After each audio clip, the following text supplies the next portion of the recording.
जय हिंद बच्चों, welcome to your new physics class. आज हम सबसे पहले तो लास्ट क्लास जहाँ पे छोड़ी थी उसके सीक्वेंस में पहले कुछ न्यूमेरिकल्स करेंगे और न्यूमेरिकल्स करने के बाद फिर आगे की चीज़ों को सीखेंगे।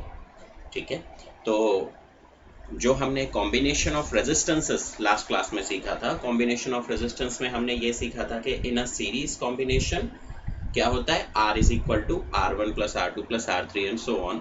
बट इन पैरेलल कॉम्बिनेशन क्या होता है, 1 upon R is equal to 1 upon R1 plus 1 upon R2 and so on. ठीक है, तो सीरीज और पैरेलल कॉम्बिनेशन को जब कई तरीके से मिक्स किया जाता है, उनका कॉम्बिनेशन किया जाता है, तो इफेक्टिव रेजिस्टेंस कैसे निकाली जाती है और इफेक्टिव रेजिस्टेंस के साथ साथ करंट कैसे निकाला जाता है, पोटेंशियल डिफरेंस कैसे निकाला जाता है, ये सारी चीज़ें हम सीखेंगे। ठीक है, तो these are basically the numerical type of questions which are asked। तो हम कुछ न्यूमेरिकल्स की प्रैक्टिस आज करेंगे। चलिए प्रैक्टिस करते हैं। सबसे पहले मैंने एक क्वेश्चन आपके लिए बोर्ड पर तैयार रखा हुआ है। Question is like this. इसमें रेजिस्टेंसेस के अलग अलग तरीके से लगाकर एक कॉम्बिनेशन ऑफ रेजिस्टेंस बनाया हुआ है और उन्होंने कहा है find the resistance between points A and B. A और बी पॉइंट के बीच में इफेक्टिव रेजिस्टेंस कितनी होगी, ये हम लोगों को निकालना है। जैसे कि लास्ट क्लास में भी मैंने आपको दो न्यूमेरिकल्स कराए थे जाते जाते लास्ट में। उन न्यूमेरिकल्स में मैंने आपको सिखाया था कि जब कभी भी कॉम्बिनेशन ऑफ रेजिस्टेंसेस हो या कोई भी कॉम्बिनेशन हो, आपको उस कॉम्बिनेशन को सॉल्व करना है तो आप क्या करोगे, सिंपल से कॉम्प्लेक्स की तरफ जाओगे। यानी आप ये आइडेंटिफाई करोगे कि सबसे सिंपल तरीके से, सबसे आसानी से कौन सा कॉम्बिनेशन दिखाई दे रहा है सीरीज या पैरेलल में, फिर वहां से कॉम्प्लेक्स की तरफ होते हुए जाएंगे। मैं एक बार फिर से आपको वैसा एग्जाम्पल करा रहा हूँ, इसको आप ध्यान से देखिएगा। इसमें ए और बी के बीच में हमें इफेक्टिव रेजिस्टेंस निकालनी है। तो ए और बी के बीच में सीधी सीधी ये रेजिस्टेंस दिखाई दे रही है 3 ओम, और यहाँ से ए और सी के बीच में 3, फिर उसके बाद सी और डी के बीच में 3, लेकिन ए और डी के बीच में 6 है, फिर डी और ई के बीच में 3, फिर ए और ई के बीच में 6, फिर ई और एफ के बीच में 3, लेकिन ए और एफ के बीच में 6, फिर एफ और बी के बीच में 3 और ए और बी के बीच में 3। तो इसको हमें कैसे सॉल्व करना है, सबसे पहले तो आप ये देखिए कि यहाँ पर कौन सीरीज में है कौन पैरेलल में है ये तो नहीं समझ में आ रहा, लेकिन एक बात क्लियर है कि अगर ए पर मान लेते हैं प्लस है, मान लो कि ए पर पॉजिटिव है, बैटरी के प्लस से जोड़ा और बी को बैटरी के माइनस से जोड़ा, तो प्लस में से करंट जाएगा। ठीक है, और अलग अलग ब्रांचेस में तो में से होता हुआ माइनस में बी में जाके समा जाएगा। ठीक है, दैट इज द कॉन्सेप्ट। ठीक है, तो प्लस में से इधर पे भी करंट जाएगा, इधर पे भी जाएगा, इस ब्रांच में, इस ब्रांच में और इस ब्रांच में, सभी ब्रांचेस में निकल रहा है प्लस से करंट। ठीक है, अब इधर से ये करंट इधर भी जा सकता है, इधर भी जा सकता है, ये वाला करंट। तो वी कैन नॉट से कि सीरीज है या पैरेलल। और यहां से भी करंट कहीं भी जा सकता है, यहां से भी, यहां से भी, राइट, वी कैन नॉट से। लेकिन एक बात पक्की है यहाँ पर कि ये ए से निकलने वाला करंट सी में जाएगा और यहां से कहीं डिस्ट्रीब्यूट नहीं हो रहा, तो सेम करंट डी में से भी सी से डी के बीच में जाएगा। इसका मतलब ए सी में जो करंट फ्लो होगा सेम वही करंट सी डी में फ्लो होगा। इन दोनों ब्रांचेस में सेम करंट फ्लो होगा और दोनों ब्रांचेस में सेम करंट फ्लो हो रहा है, इसीलिए ये दोनों किसमें है, सीरीज में। ठीक है, यहां से हमने आइडेंटिफाई कर लिया और यहीं से हमारा प्रॉब्लम सॉल्व होना शुरू हो गया। ठीक है, वी सी ए सॉल्यूशन है ये हमारा,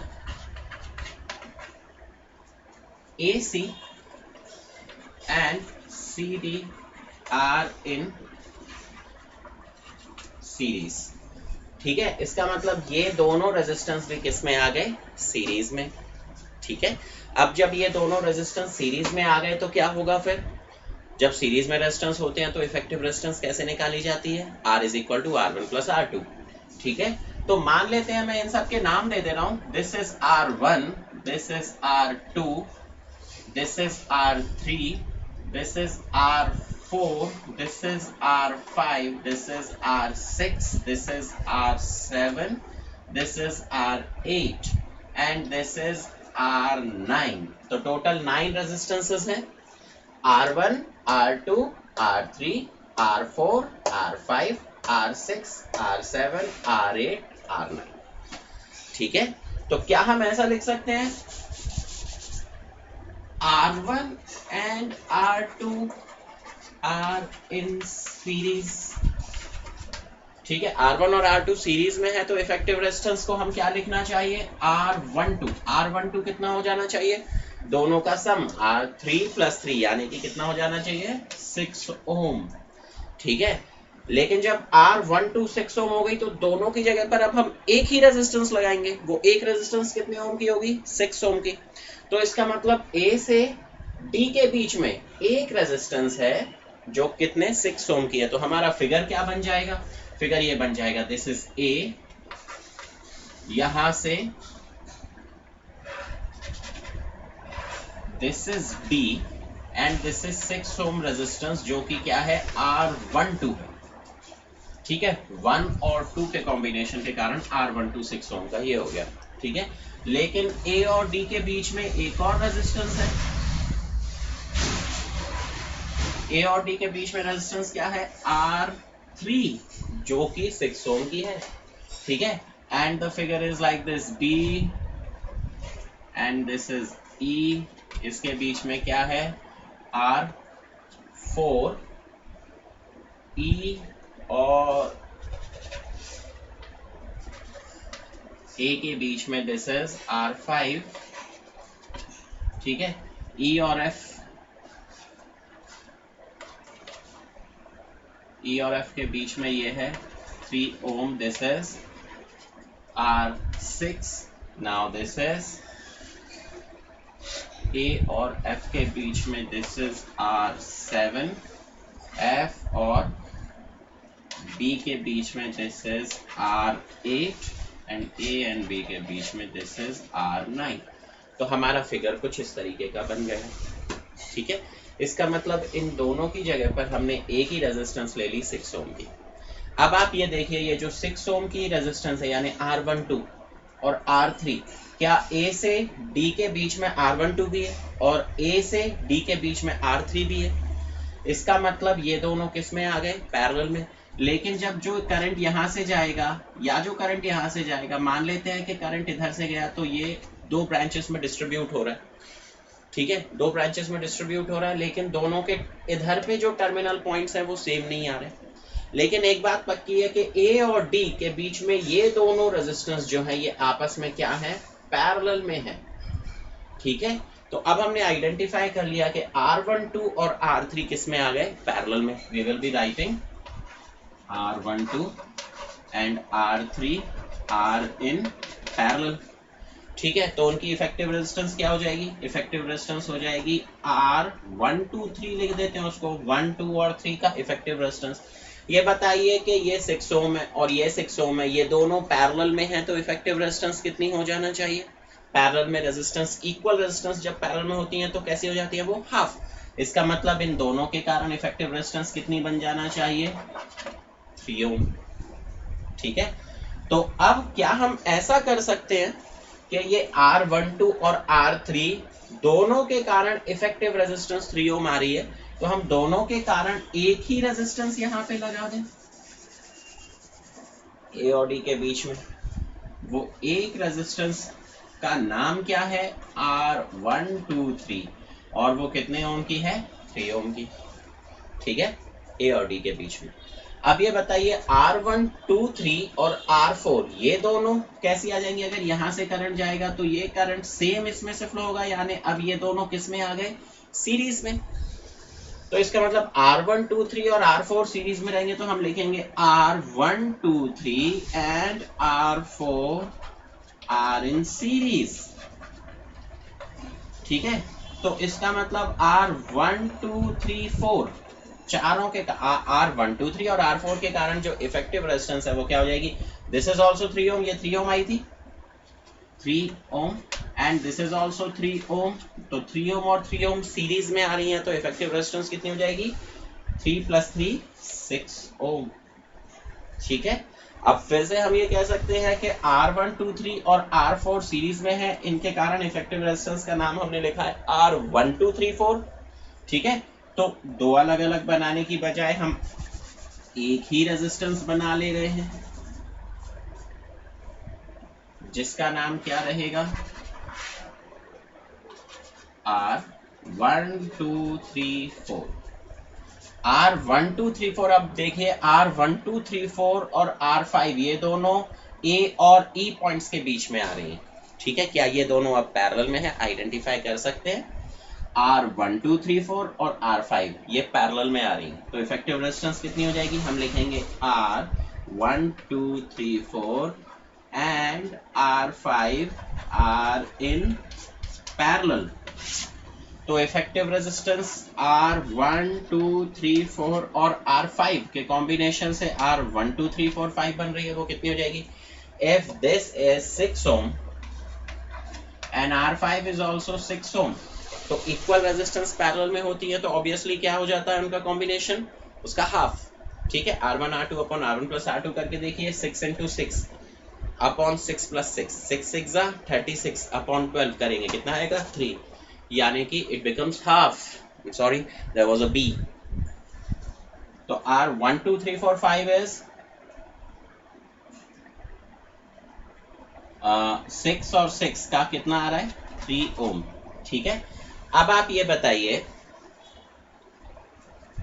6 और 6 का इसका कॉम्बिनेशन R12345 3 ओम का आ रहा है, इसका मतलब ये है कि R1234 और R5 इनको मिलाकर अब एक ही रेजिस्टेंस हमने बना ली है, वो कितनी है 3 ओम की। तो let us make it like this,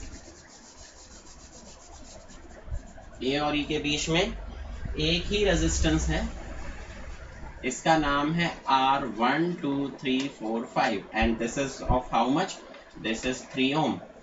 अब एक बात फिर से क्लियर हो जाती है कि ये जो है ये इसके साथ किस में आ रही है, सीरीज में। तो फिर से हम लिख सकते हैं, नाउ डायरेक्ट लिख रहा हूं R12345 R12345 और R6 ये सीरीज में आ रहे हैं दोनों रेजिस्टेंस, तो इफेक्टिव रेजिस्टेंस कितनी हो जाएगी, 3 + 3 is 6, तो दिस विल बिकम 6 ओम, ठीक है। अब इसके बाद आगे का आप सॉल्व कर सकते हैं क्या, बताइए। अगर 1 2 3 4 5 और R6 अगर सीरीज में आ रही हैं, इनकी इफेक्टिव रेजिस्टेंस 6 ओम आ रही है, तो इनकी जगह पर हम एक ही रेजिस्टेंस लगाएंगे, वो 6 ओम की रहेगी। We'll do it like this,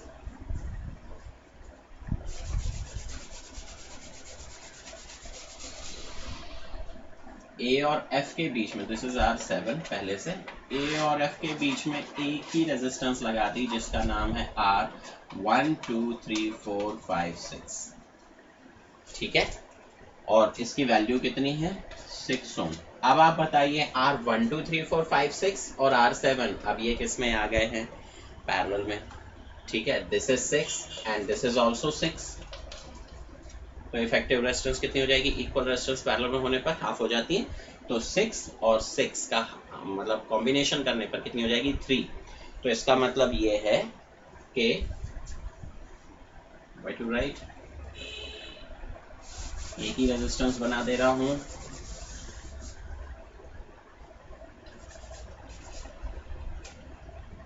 R1 2 3 4 5 6 7 की रेजिस्टेंस कितनी हो जाएगी, 6 और 6 का 3 ओम, ठीक है। अब R1 2 3 4 5 6 7 और R8 ये अब किस में आ जाएंगे, सीरीज में। जो करंट यहाँ से फ्लो होगा वही करंट इधर से फ्लो होगा। Now these are in series, कहीं और तो जा नहीं रहा, ये वाला करंट सेम इसमें से फ्लो होगा। Now these are in series, तो इनके कारण इफेक्टिव रेजिस्टेंस कितनी हो जाएगी, this is 3 ohm and this is also 3 ohm, R8 is 3 ohm, ठीक है। जब 3 ओम सीरीज में आएंगे तो इफेक्टिव रेजिस्टेंस कितनी हो जाएगी 6 ओम, ठीक है। तो इसका मतलब ये है कि we can straight away right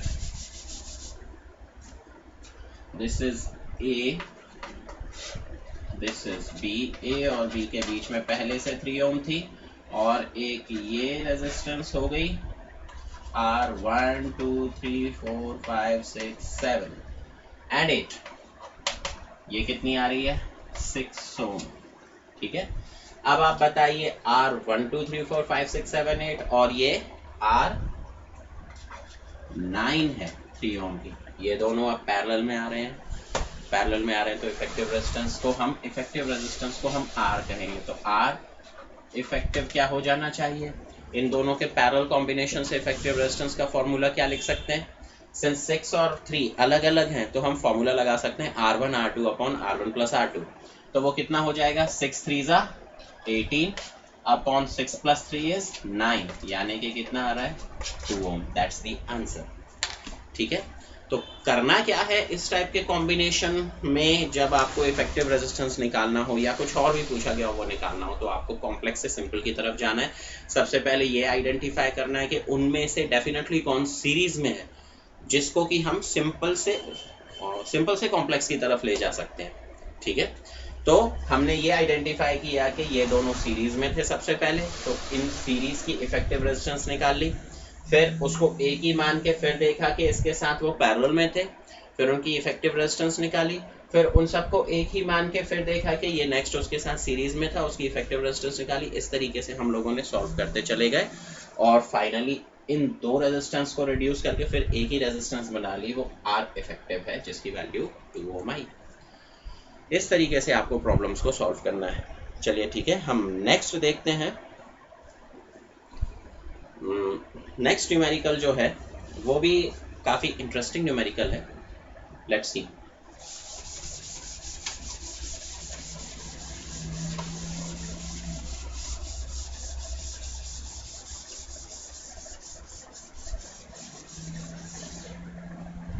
next numerical में ये कहा गया है, find the resistance between points A and B. Question is find the resistance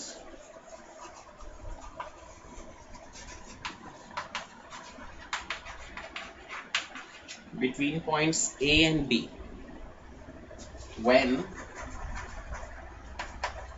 पहला है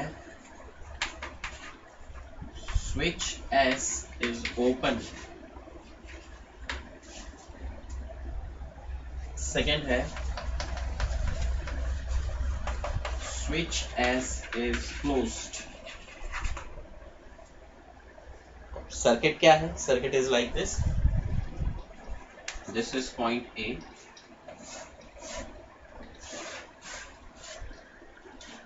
And this is point B.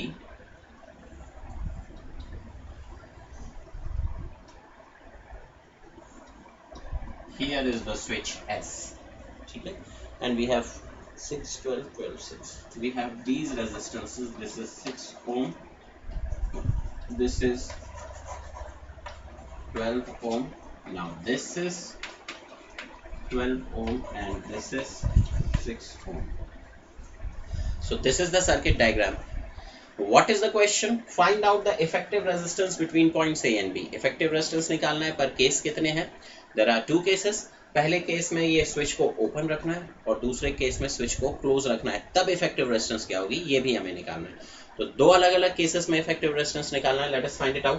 पहले केस में when the switch is open, जब स्विच ओपन है, ठीक है, उस केस में यहाँ से स्विच ओपन है तो क्या होगा, मान लेते हैं कि A प्लस है और B माइनस है, तो प्लस में से करंट फ्लो होगा, ये दो भागों में बट जाएगा यहाँ से, राइट। जब दो भागों में बैठे, कुछ करंट यहाँ से फ्लो होगा, कुछ करंट यहाँ से फ्लो होगा। ये स्विच ओपन है, इसका मतलब यहाँ से कोई करंट फ्लो नहीं होगा, ठीक है। तो इसका मतलब जो करंट इधर से जाएगा वही करंट सीधा इसमें से जाएगा। जब दोनों में 6 ओम और 12 ओम में सेम करंट फ्लो होगा तो ये दोनों किस में आ जाएंगे, सीरीज में। चलिए इनका नाम दे देते हैं। इसका नाम रख दे रहे हैं R1, इसका नाम हम रख देते हैं R2, इसका नाम हम रख देते हैं R3 और इसका नाम हम रख देते हैं R4। तो हमारे पास 4 रेजिस्टेंस हैं। तो पहले केस में जब स्विच ओपन है तब R1 और R2 दोनों में सेम करंट फ्लो होगा, ये किस में आ जाएंगे, सीरीज में। इन द सेम वे जो करंट इधर से जा रहा है, जो R3 में से फ्लो हो रहा है, सिंस यहाँ से कोई करंट फ्लो नहीं हो सकता, इसका मतलब सेम करंट इसमें से फ्लो होगा। जो यहाँ से करंट जाएगा वही इसमें से भी फ्लो होगा। इसका मतलब ये दोनों भी किस में आ गए, सीरीज में, because the current flow is the same, ठीक है। तो R3 और R4 भी सीरीज में है, ओके। तो we can write R1 and R2 are in series, ठीक है। तो R1 और R2 सीरीज में है तो उनकी इफेक्टिव रेजिस्टेंस को हम क्या लिख सकते हैं, R12 लिख सकते हैं।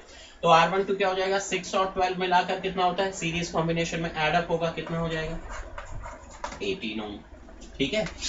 In the same way R3 और R4 भी सीरीज में है, R3 and R4 are in series, तो ये सीरीज में है तो effective resistance R34 is equal to क्या हो जाएगी 12 और 6 मिलाकर कितना हो गया 18 ओम। ठीक है, अब आप सर्किट जो है ये कैसा बना सकते हैं, सर्किट कुछ इस तरीके का बन जाएगा कि दिस इज पॉइंट ए, यहां से एक रेजिस्टेंस ये निकल रही है, दिस इज पॉइंट बी, या ऐसा बनाते हैं, चलिए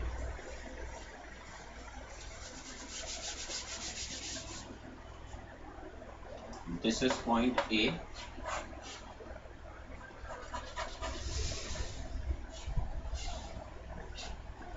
this is point B.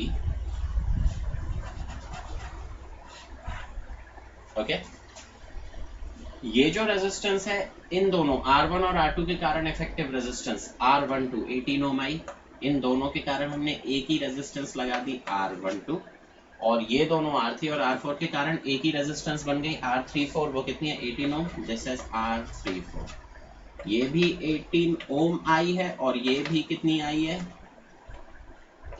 18 ओम। ठीक है, क्या अब हम ये कह सकते हैं कि R12 और R34 पैरेलल में है। ठीक है, we can write now R12 and R34 are in parallel, तो पैरेलल में है तो effective resistance R effective is equal to क्या हो जाएगा, जब दो इक्वल रेजिस्टेंस पैरेलल में होती हैं तो इफेक्टिव रेजिस्टेंस क्या हो जाती है हाफ। ठीक है, तो वो कितनी हो जाएगी इसका हाफ, यानी कि 9 ohm. We have got the answer now, the resistance is 9 ohm. I think there is no doubt for anyone. ठीक है, let us switch on to the second case now. Second case में क्या होगा, switch S is closed, तो इसको आप note down कर लेंगे, take a screenshot and write the notes, I am rubbing it and moving on to the second topic, second part of this question. The second part of this question is switch S is closed. When the switch S is closed, इसका मतलब क्या होगा, इसका मतलब it will be like this, and if it is like this, इसका मतलब क्या है, इसका मतलब ये है कि यहां से भी करंट फ्लो होगा। ठीक है, अब जब यहां से करंट फ्लो होगा तब क्या होगा, मान लेते हैं तो मान लेते हैं कि यहाँ ये प्लस था, इधर से दो ब्रांचेस में करंट जा रहा है। ठीक है, if this is point A, this is point B, let us take this point as C. ठीक है, बीच में कोई रेजिस्टेंस है ही नहीं, ठीक है, सिर्फ स्विच है, तो इसका मतलब ये पॉइंट सी है, यहाँ पर कोई रेजिस्टेंस नहीं है तो वोल्टेज ड्रॉप ही नहीं होगा, वोल्टेज ड्रॉप नहीं होगा, तो इस पॉइंट को अगर हम सी कहेंगे, बीच में कोई रेजिस्टेंस नहीं है, तो ध्यान में रखना, मैं नियम बता रहा हूँ, बीच में कोई रेजिस्टेंस नहीं होती तो दो पॉइंट्स जो रहते हैं उनको सेम माना जा सकता है, दैट मीन्स इसको भी हम क्या मान सकते हैं, सी मान सकते हैं। अगर यहाँ पर बीच में कोई रेजिस्टेंस होती तो ये दोनों पॉइंट्स डिफरेंट हो जाते हैं, क्योंकि दोनों का पोटेंशियल अलग अलग होता है। बीच में कोई रेजिस्टेंस नहीं है तो ये वायर की कोई अहमियत नहीं है, ये सी है तो इसको भी हम क्या मान सकते हैं, सी। इन द सेम वे ये ए, और अगर यहाँ पर बीच में कुछ भी नहीं है तो इस पॉइंट को भी हम क्या कह सकते हैं, ए। ठीक है, ध्यान से समझना, this is a very important point two solve the numericals. ये बी है, यहाँ से यहाँ तक कोई रेजिस्टेंस नहीं है तो इस पॉइंट को भी हम क्या कह सकते हैं, बी। ठीक है, ये सी है, यहाँ से यहाँ तक कोई रेजिस्टेंस नहीं है तो इस पॉइंट को भी हम क्या कह सकते हैं, सी। बीच में रेजिस्टेंस होती तो we would have change the point, वो कुछ अलग पॉइंट होता, उसका पोटेंशियल भी अलग होता, लेकिन रेजिस्टेंस नहीं है, इसका मतलब वो दोनों पॉइंट्स कैसे रहेंगे, सेम। ठीक है, तो what will be the figure now, the figure comes out to be like this, A और सी के बीच में क्या है, R1, और ए और सी के बीच में है R3, so this is point A, let us take this point as C। यहाँ पर ये क्या आ रहा है, R1, A और C के बीच में this is the resistance which is R1, और A और C के बीच में ये रेजिस्टेंस क्या है, R3। ठीक है, तो A और C के बीच में एक और रेजिस्टेंस कितनी है, R3। Is it like this now? ठीक है, अब C और B के बीच में कितनी रेजिस्टेंस है, R2। This is C, this is B। C और B के बीच में कितनी रेजिस्टेंस है? R2। At the same time C और B के बीच में कितनी रेजिस्टेंस है? R4। This is C and this is B, और ये रेजिस्टेंस कितनी है? R4। ठीक है, राइट। तो क्या हम ये कह सकते हैं कि A और C के बीच में R1 और R3 ये दोनों पैरेलल में है, C और B के बीच में R2 और R4 पैरेलल में है। ठीक है, let us write R1 and R3 are in parallel. तो R13 क्या हो जाएगा? पैरेलल में इफेक्टिव रेजिस्टेंस क्या होती है? R1 6 ओम है, R3 12 ओम है, तो क्या हो जाएगा कॉम्बिनेशन पैरेलल में? R1 R2 upon R1 plus R2, यानी कि कितना? 6 इंटू 12 अपॉन 6 प्लस 12 कितना हो जाएगा? 12 6 72 upon 18, it comes out to be 72 upon 18 is 36 54 4 4 ohm. ठीक है, अब हम कहेंगे कि R2 और R4 भी पैरेलल में है। R2 and R4 are in parallel, तो इफेक्टिव रेजिस्टेंस R24 क्या हो जाएगा? R24 हो जाएगा R1 और R2 upon R1 plus R2, यानी कि 12 into 6 upon 12 plus 6। This will again come out to be 4 ohm. ठीक है, अब इसके बाद क्या करना है कि ये दोनों पैरेलल में आ गई। अब हमारा जो सर्किट है वो क्या बन रहा है? The circuit is coming out to be like this. This is point A, this is point C and this is point B। A और C के बीच में R1 और R3 की इफेक्टिव रेजिस्टेंस R13 आ रही है। ठीक है, और C और B के बीच में R2 और R4 की इफेक्टिव रेजिस्टेंस, C और B के बीच में R2 और R4 की इफेक्टिव रेजिस्टेंस R24 आ रही है, और ये दोनों अब किस में आ गए? सीरीज में। ठीक है, तो क्या लिखेंगे अब हम? R13 and R24 are in series. अब ये सीरीज में आ गए तो इफेक्टिव रेजिस्टेंस क्या हो जाएगी इनकी इफेक्टिव रेजिस्टेंस आर इफेक्टिव क्या हो जाना चाहिए? This R13 is 4, this R24 is 4, 4 plus 4 कितना हो जाना चाहिए? 8 ohm. That is the answer. I think we have got the point. ठीक है, तो कॉम्प्लेक्स से सिंपल की तरफ जाना है। इसको आप देखिएगा, एक बार नहीं तो 2-3 बार देखिएगा, आपको बहुत आसानी से समझ में आ जाएगा।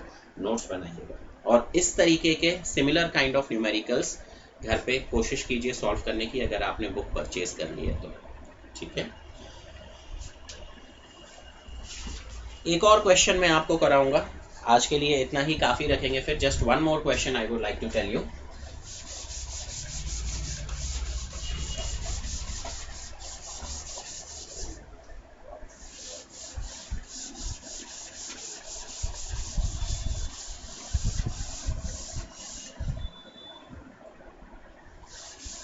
One more question I would like to tell you. चले जाओ। The next question is, calculate the current shown by ammeter in the circuit shown in figure. Figure is something like this. There is a square kind of this thing. ठीक है, अब this is 5 ohm and this is also 5 ohm, and here there are 4 resistances. ठीक है, and all these are 10 ohm. ठीक, and here it is a wire and here it is an ammeter. ठीक है, this is plus, this is minus, V volt का potential difference है। This is point they have called as A. No, they have not called any point. मान लेते हैं कि ये R1 है, this is R2, ठीक है, this is R3, this is R4, this is R5 and this is R6. Okay, सब लोगों के नाम हो गए हैं, नाम उन्होंने दिए नहीं थे पर हम अपनी तरफ से नाम दे रहे हैं. This is R1, this is R2. R1 और R2 5 ओम के हैं. R3, R4, R5, R6 ये सभी जो हैं R2, R3, R4, R5 and R6 ये सभी इक्वल हैं 10 ओम के. ठीक है, अब इसमें इन्होंने कहा है कि what will be the reading of the ammeter in this figure. Ammeter किसकी रीडिंग देता है?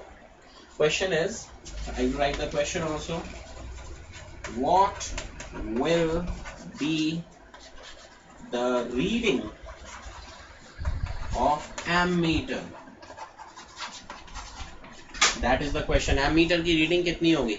एमीटर कितनी रीडिंग देता है? जितना करंट फ्लो होता है सर्किट में. ठीक है, कहने का मतलब उन्होंने ये पूछा है कि इस सर्किट में कितना करंट फ्लो होगा, ये हमें निकालना है. ठीक है, सो दिस इज प्लस, यहां से करंट फ्लो होगा. मान लेते हैं कितना करंट फ्लो हो रहा है, I amount of current is flowing. अब ये करंट जो है वो इधर से दो भागों में बट जाएगा, फिर यहां से इधर इधर जाएगा, यहां से भी कहीं कहीं जाएगा, लेकिन सारा करंट हम जानते हैं कि इधर से निकलेगा और वही I करंट एमीटर से होता हुआ माइनस में समा जाएगा.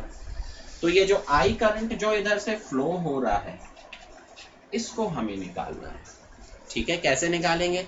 सबसे पहले तो हम इसकी इफेक्टिव रेजिस्टेंस निकाल लेते हैं.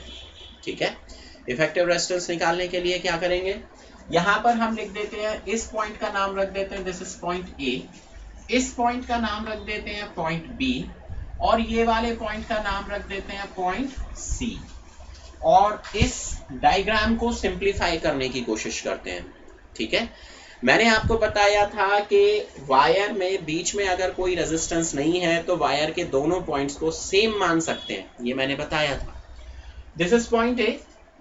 ठीक है, यहां से यहां तक कुछ भी रेजिस्टेंस नहीं है, इसका मतलब इस पॉइंट को भी हम क्या मान सकते हैं, A ही मान सकते हैं. ठीक है, ये है B, यहां से यहां तक कोई रेजिस्टेंस नहीं है, मतलब इसको भी क्या मान सकते हैं, B. In the same way यहां से यहां तक कोई रेजिस्टेंस नहीं है तो इसको भी A. This is A, this is A, this is A. If this is B, this is also B and this is also B and this is C.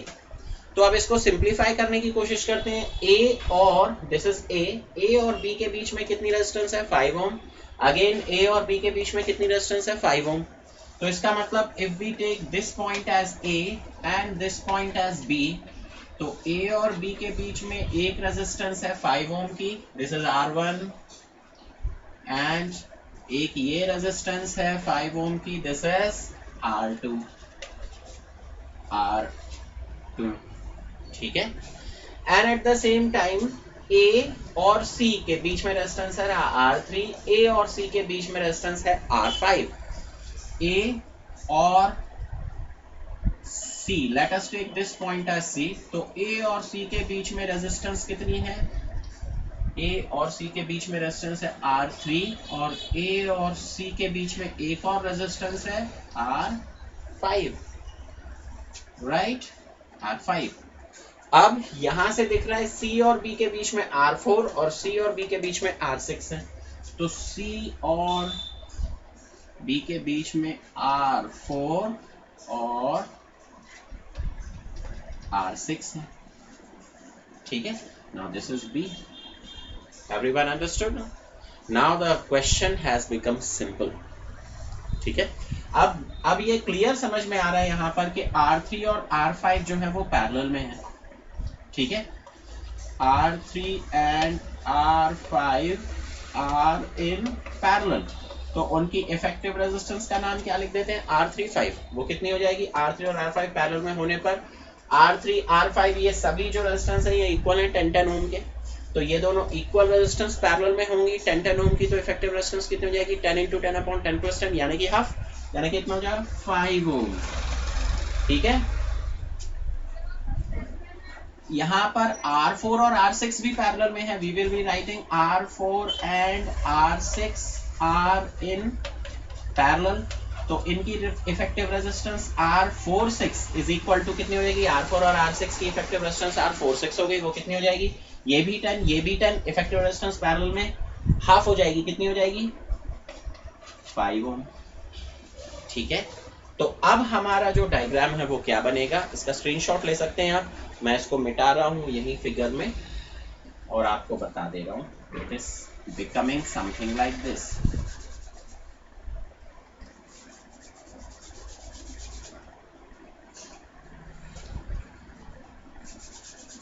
यहाँ पर पॉइंट था C, A और C के बीच में ये R35 था 5 ओम का। इफ दिस इज C, एक ये रेजिस्टेंस आ गई R35, एक ये रेजिस्टेंस आ गई C और B के बीच में, वो कितनी है R46।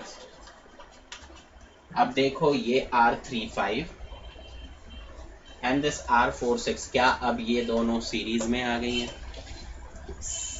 So R35 and R46 are in series।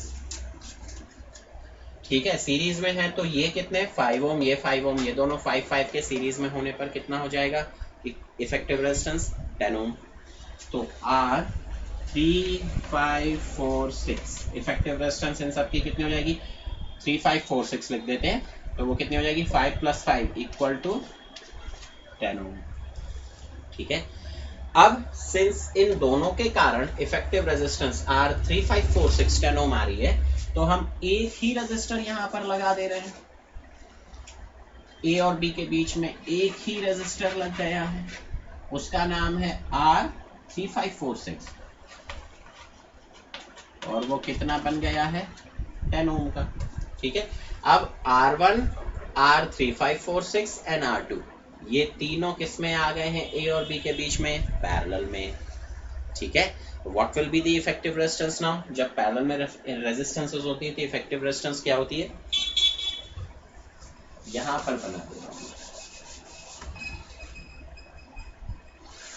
हम लिखेंगे R1, R2 and R3456 are in parallel। तो therefore इफेक्टिव रेजिस्टेंस के लिए क्या फॉर्मूला होगा, तीन रेजिस्टेंस पैरेलल में है तो फॉर्मूला लगता है 1/R is equal to 1/R1 plus 1/R2 plus 1/R3। R1 जो है ये कितना है 5 ओम, R2 भी 5 ओम है, तो 1/5 plus 1/5 plus 1/ ये कितना आ रहा है 10। इसको सॉल्व करके अब आप आंसर लेकर आ सकते हैं। ठीक है, इस तरीके से आप लोगों को न्यूमेरिकल सॉल्व करना है, कॉम्प्लेक्स से सिंपल की तरफ जाना है। कोशिश कीजिए बुक में से देखें, कुछ और प्रॉब्लम्स खुद से सॉल्व करें, कुछ डाउट्स हो तो अपने टीचर्स से पूछें, आप लोग मुझसे भी पूछ सकते हैं। कोशिश कीजिए अपने स्कूल के टीचर से पूछेंगे तो आपको कंफर्टेबल ज़्यादा होगा। इसके नोट्स ज़रूर बनाइए, प्रॉब्लम्स ज़रूर सॉल्व कीजिए। We'll see you in the next class. आज के लिए इतना काफ़ी है। जय हिंद।